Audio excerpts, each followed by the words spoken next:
前に聞いた話だ。One of the reasons that maybe Pikachu is so well liked and loved by many people is that, especially in the first games, it was a really rare Pokemon. It didn't appear very often, and it was really surprising to encounter it. It was a really cute Pokemon that just was extremely rare, so if you saw it, you were really happy to encounter it. And obviously another big reason is that in the animation series, obviously Ash's partner is Pikachu. So people would watch the animation and it would be a rare Pokemon in the game, so kind of a Pokemon that everyone wants to, have at their side and go on a journey with. At the beginning, when we first released the games, no one knew what Pokemon was, and in Japan, it just kind of grew via word of mouth. The sales they came in slowly at the beginning, and in the U.S., the animation was shown first, and then the games were released. And after that, kind of the same word of mouth type thing, the popularity grew gradually over time.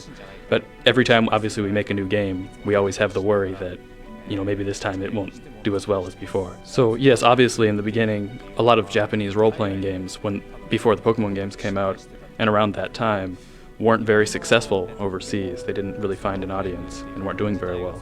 And there was some worry about whether maybe the characters, the Pokemon like Pikachu, were maybe a little bit too cute for the Western audiences. But he thinks one of the reasons for the success of the series is maybe because that they didn't change it. They left it the same as they did in Japan and released it just that way in the Western market.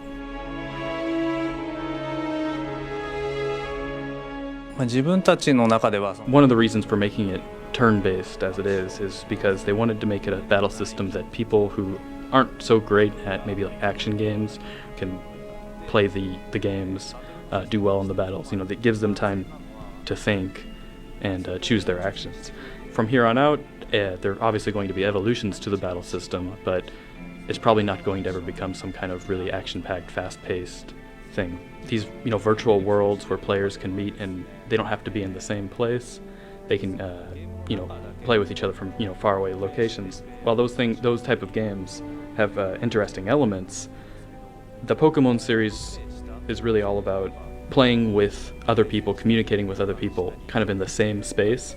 So a lot of the functions of the black version and white version were added to help out with communication features with people nearby you. For example, one of the things like the rhythm check lets you kind of communicate with other players in the same area. Probably in the future, maybe not a full online thing, but definitely more functionality to help communication with players nearby.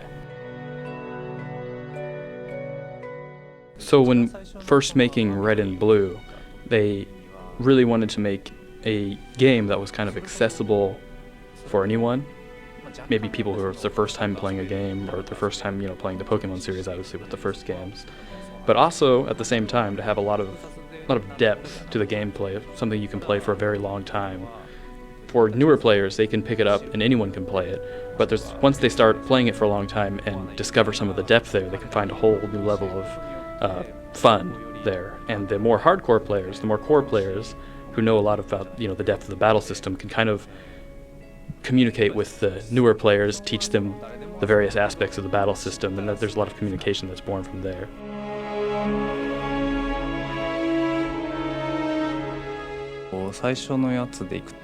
To answer the first question, yes, he does know about the way to get Mew. Actually, an interesting story is that his email address back then, his cell phone email address back then, was really easy to kind of understand, and he got an email from like a middle school student saying that, "I know how to get Mew in the game," and he was like, "Oh, wow."